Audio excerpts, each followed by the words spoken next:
Hey, everybody, and welcome to the Red Review. I'm Redfire. Today, we're going to be looking at my latest article that I just put out about a week ago, and it talks about China's ban on the Nvidia H200s and AI chips. What does that have to do with Tesla and FSD? We're going to talk a lot about that because we're looking at their domestic push and the real performance gaps that's in their autonomy versus Tesla FSD. Today, joining me on this conversation, we have Brian White from Future Aza. He is one of the great reporters we have in this business, and I'm so fortunate to have him on the show. Brian, how are you doing today? Oh, it's a Monday, so I'm doing okay. Don't know when this comes out, but rest assured that on Monday I was good, so that counts. Well, we are going to talk about Nvidia because they gave their earnings report about a week or so ago, and they gave us some insights into what they're doing.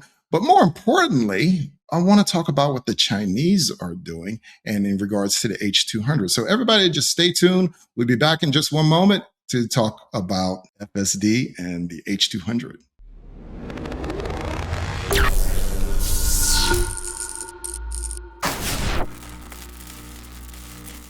Okay, so welcome back. So I put out this article roughly about a week or so ago, right after Nvidia had put out their earnings, and they talked about the H200 chips here. And essentially what it says is that they have allowed the H200 chip, or should I say, the Trump administration has allowed the H200 chip to be sold to China. So now Nvidia can sell the chips to China. The issue is that China, in a bid to prop up their domestic chip market, has banned all of the H200s from being used over in China. And this could have a lot of different implications. They're trying to push the Huawei's Ascend 910C for use in China opposed to Nvidia chips. And by limiting the imports of the Nvidia chips, they're hoping to get their homegrown chips so that they can now be the dominating force in China and possibly the world for AI chips, and that's where it's at. So we have the H200s,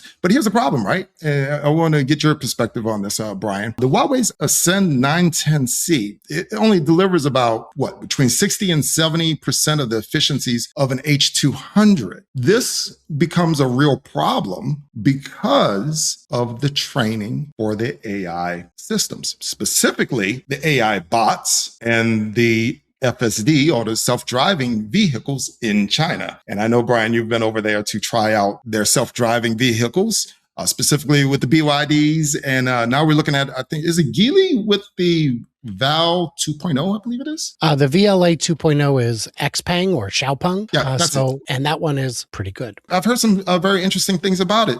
And nobody else in China, from what I understand, is actually meeting up with their level of sophistication. So it depends who you ask. So let's start with the H200 ban. Sometime now, the best AI chips were not allowed to be sold into China from the US. It was still legal to buy them. It just wasn't legal for a US company to sell them. So there was this big two-step dance where you would sell the chips to somebody who clearly has no use for them, and then they would be in China. And that's a reasonable way to get them there. It just ends up paying the middleman a bit. And when you're talking about millions or billions of dollars, hey, a 3-4% markup is a lot of money. People will do that. It was no barrier. It was absolutely no barrier. When I spoke with FSD and AI engineers in China, the one question they would not answer is, where are you getting your chips from? Because we're not going to discuss that. We know the answer. There's only a couple companies that they could come from, but you're getting them through the back door.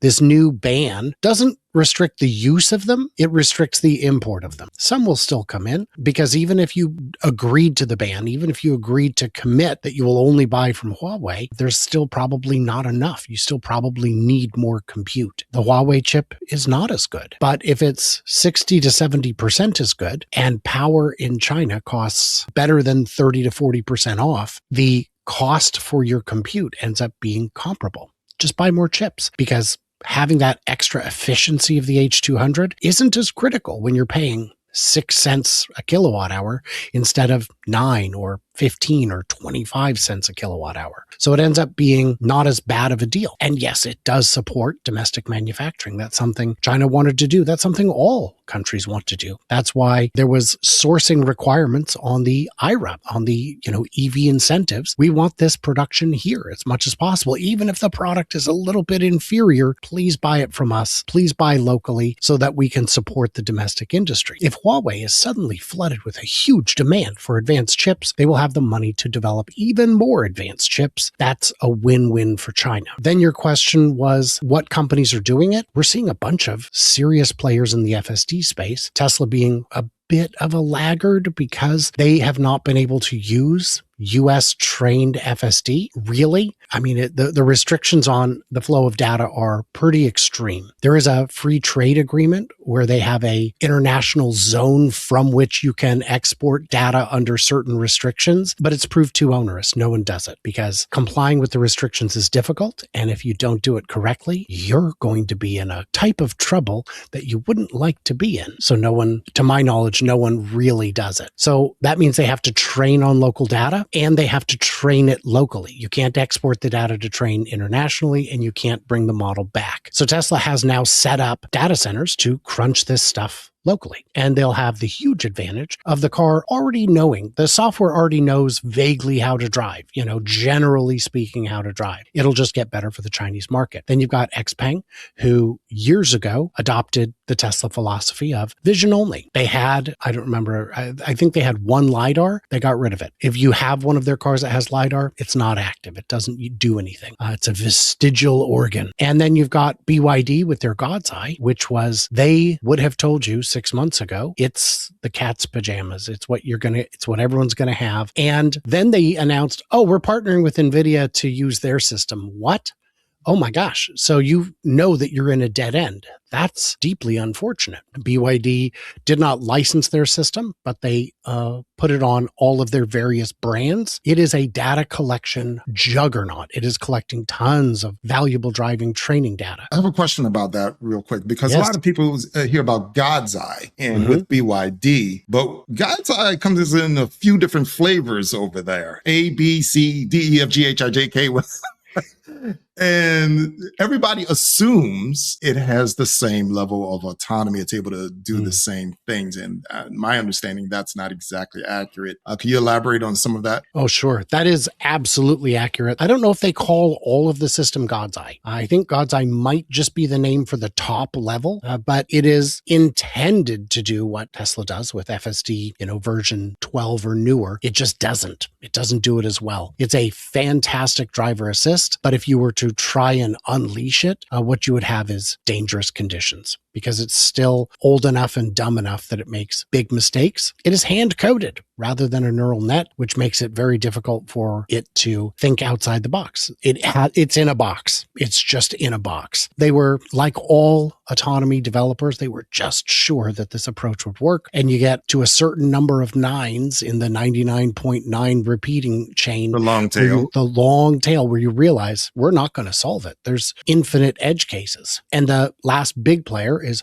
Huawei themselves, and they are the Intel Inside of autonomy in China. They appear in a lot of vehicles, their own, but they also license it to a whole bunch of manufacturers. There are a lot of companies that say, look, if you guys can spend 10, 20, 30 billion and not crack it, we don't stand a chance. We don't have the engineers you have. We're just going to license it. So right now, Huawei is the licensing champ. The problem there is it's also not running on neural nets. They've begun training them, but they're not using them yet because they haven't caught up sufficiently. That's why there's this big AI push. It's becoming clear that neural nets is the only way to code this effectively. And worth noting, the VLA 2.0 system has a software developer kit. So if you have your car company and you wish to dip your toes in the water, you can just buy the developer kit, try it out, see if it works, and then license from there. So there's some different approaches. So is that similar to the Nvidia kit that's being offered? I don't know exactly what the Nvidia kit is, but it's probably very similar,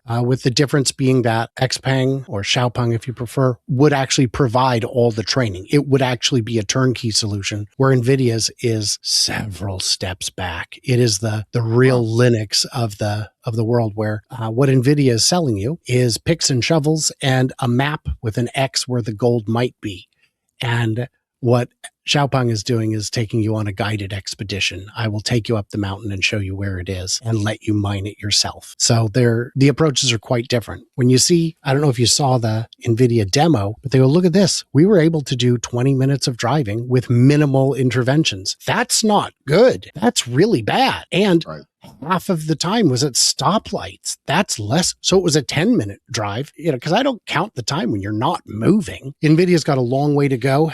And well, yes, but if they're on every car, if they're on 20 different, 30 different brands of car, think how fast they'll gather data. They won't. They don't gather data. The data is gathered per company. You think Mercedes is going to let someone else use their training data? Come on, not a chance. No, and as I recall, that was on the Mercedes CLA that NVIDIA had put that system on. And then Mercedes went on to advertise, say, hey, all of our cars are going to have self-driving next year in the 2026 or 2027 CLA. And I'm like, no, they just gave you a sandbox to start working with and just to get started. That's not where you're going to be. But going back, like you said, to Xpeng, and like as you said, they are now a vision-only system. They've gotten rid of the LiDARs, so it's kind of interesting that the two top systems in the world for self-driving right now use cameras only, which kind of brings me to another topic back here at home, dealing with AI. The Waymos have had a bit of an interesting time over the last couple of weeks, and it has now gotten to the point where they have ceased operations in Texas and Atlanta both. Their exact statements, I believe, were to the effect that while the conditions persist, aka it's raining, weather, it's weather, that they are not going to be driving, because even after NHTSA had issued a quote unquote voluntary recall because of this issue, the CEO came out and said, hey, we're going to repair this issue. We're going to take care of it. We're going to fix it.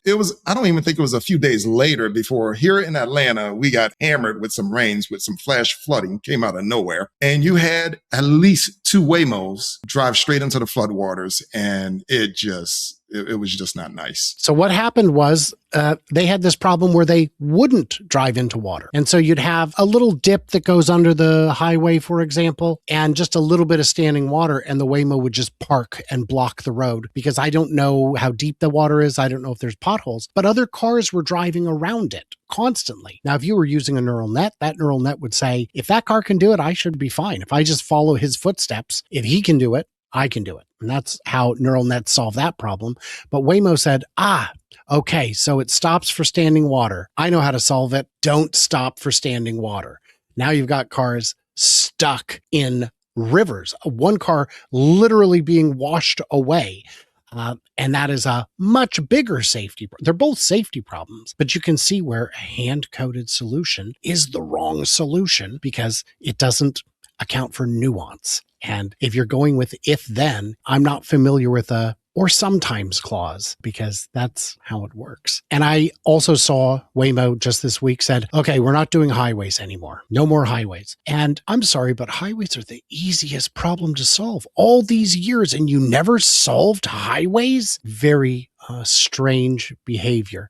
At the very least, what you could have done back then is, if you had to cross town for a fare, let it run empty on the highway, just so you've got some experience. But no, we're going to just stick to surface streets for everything. Fine. Right. And that was a nationwide thing where they stopped the highways because they just started letting them go on the highways in Los Angeles and around San Francisco and things of that nature. And now they've pulled back all of a sudden. I find it interesting that we have not heard any news reports as to exactly what precipitated that decision, but I find it interesting that it happened all at the same time. This was all one big announcement. Yeah, my son would play Grand Theft Auto, and he was too little at the time to be good at driving, so he would get a mission on the other side of town and walk. That's Waymo's solution, is to walk across San Andreas to find the next mission. It is their solution. So going back to China now, Okay. So we have the H200s that were banned, and they're trying to get the Huawei chips going. But here's the thing, right? The H200s are deliberately tuned down from the B200s, which is the full Blackwell experience for Nvidia. And now you have the Vera Rubin come out. And so China is doing their best to catch up to the H200, which is admittedly a lot, falls short of B200. So when we talk about FSD and the issues that Xpeng and BYD and all these guys are having, they are structurally incapable, at least in my eyes, structurally incapable of catching Tesla in terms of FSD. And not only FSD, but the other great story that you hear coming out of China about the robots. So I figured you'd find this pretty interesting. Not that long ago, I think it was last month, maybe it could be a couple months now. In China, they had a half marathon. And so they decided to let the robots run alongside the people during this half marathon. And let's just say it didn't quite go as planned because, quite frankly, this is the AI that they're using in the bots. Yeah. They're having trouble with some of the more basic things, and it's starting to show up in their robots. Obviously, that's not Optimus. Optimus is doing a little bit better, but it did not end there. It always got really interesting. You know, this one didn't even make it off the finish line. Oh, you can't. And what I mean, if you're going to go out, go big. They brought out a stretcher for him. Yeah. Little context on this. This is the second year they've done it. The first year, I think only a few robots even finished. This year, something like half of them finished. And only, I want to say, maybe 10 or 20% of them were actually autonomous. The rest were all, that's great. The rest were all remotely operated to some extent. Obviously, they're not physically doing the commands for each step, but the path planning and whatnot is... But again, if half of them are doing it, and one of them did beat the human for the time. So this is, and that's the progress we've seen in just 1 year, which is significant. So I think that the easier part is the hardware. The harder part is the brain. You look at Boston Dynamics, they've got this amazing parkour robot. Wow, what can it do? Parkour. It's very successful in that its only mission is to raise additional capital, and it does that. Good job. It's in terms of commercializing. The problem is it's a system on rails. It's a roller coaster, not an open world. And you can tell because everywhere it goes in its world, there's QR codes for it to read. So it knows that this is the next target. You got to get away from that. If you don't have the brain, it doesn't work. And what we're seeing with Waymo's approach, because I still get a lot of people telling me all the time, oh, LiDAR, it's got to have LiDAR, it's got to have whatever, it's got to have forward-facing radar and all these other things. And I say, yeah, but Waymo has those, and it still is terrible because it's not a perception problem. It's not a lack of perception. It's a lack of decision making. It's a brain problem, not an eyes problem. If your kid is struggling in school and you get their eyes checked and realize they need glasses, that can help them. Could still be a dumb kid though. Just saying. Absolutely. You know, I was at CES 2026 and I got to see firsthand their Atlas 2, I believe it was, on stage. They had the Atlas robot on stage. It did a few dance moves and it struck a pose. But I took note that the Boston Dynamics robot, for all it was worth, basically just waved on stage. That was it. Now, if you got this great thing that you're showing off at CES and the most you can do is have it wave, I don't know. I'm so glad you guys spent all the millions of dollars to come here to show me that, of all things. Good. You've caught up with stuffed animals from the 1950s. Great. Right. I couldn't resist this one. I had to turn the music off on this, but this is kind of emblematic of what's going on. I think a lot of people have seen this video. And they had a chance to end it right there. That's where they should have stopped, but they didn't. They let the show go on. And well, yeah. Good dancer all the way up until you meet some stairs. Yeah. Needless to say, Annie, you're not okay. No. Meanwhile, we had, you know, they came out and they finally got the robot off the stage. And yeah, that was pretty emblematic. Meanwhile, we have this. I get people telling me, because, I read my comments. I get people telling me, look, here's some new demo that came out 3 days ago. Look how amazing it is. And Optimus is so far behind. I go, what have you seen from Optimus? The last real demo we saw was probably on 1010. And I don't think that was even the current most latest and greatest robot. I think that was the stable version before it. Pretending that something outpaces something you can't know is a little unfounded. I've had an opportunity to talk with some of the Optimus engineers, off the record, of course, because they don't wish to be fired. And what they've shared with me makes me very optimistic and makes them, they're bouncing out of their skin. They can't wait to talk about it because they're putting in long days. And because it's a Tesla project, they're iterating rapidly. They might have a meeting in the morning and say, we need to rethink this, whatever it is, the shoulder, the hip, the wrist, whatever. And they'll come and they'll sit down and talk about it between the departments, the manufacturing, the manufacturability, the design, all of it. And they'll come up with 3-4 designs and by the afternoon have them prototyped for overnight testing. So tomorrow morning at this time, we could see the new shoulder or hip or whatever it might be that they wanted to adjust, that they needed to adjust. And if it comes to a small company, you can't afford in-house prototyping at that scale, at that complexity. If you determine in the course fit that this motor is 0.3 volts too high or low, it's okay. It's early enough. We can just make all of them be that, unless we're a company that doesn't know how to make things. And that's the big advantage that Tesla and Boston Dynamics have, is that they are connected to manufacturing juggernauts. Boston Dynamics being part of Hyundai means they have exceptional industrial capabilities waiting for it to be ready to go. And when I asked Dr. Scott Walter about how about the robotics companies in China, because a lot of them are very small, he said that doesn't matter. It doesn't apply to them because they're all in the same corridor. They all have access to the same suppliers, and all of those suppliers are close by, rapid, agile, nimble. They will get the job done. So that puts China in a different category. Now, Xpeng does have a robot. It's called the Iron. And Iron has walking that's so fluid that they were accused of it being a person in a suit. And they had to walk over to the person in a suit and cut off some of the fabric from it so they could see that underneath it's metal and wires and whatever it may be. So you could see into it and understand that, no, this is real. I know it walks very smoothly. And because it's Xpeng, they do focus on neural nets. They are trying to train it the way that Tesla is training Optimus. Absolutely. I remember seeing the video of that robot. That was incredible. They say it was some small woman in a skin tight suit or something, and it was absolutely incredible. Yeah, it did. It was that good. But it goes back to if you only had a brain, right? So you walk fluidly, and so I bring this up for everything, both the robots and FSD, because I want to get your perspective on going forward. Because as I said, China does not, in theory, have access to the B200s or the next Vera Rubin, which are a lot better than B200 in terms of heat, in terms of efficiency. And given that leap forward in technology and the way that we can train models, our models are going to be training a lot faster and a lot better than what China is. And I, for one, don't believe they're going to sit still and let that happen. But at the same time, they're trying to block all the Nvidia chips and say, we're going to do this domestically, and they don't have it. Because let's face it, at this point, I like to refer to AI as the AI arms race, because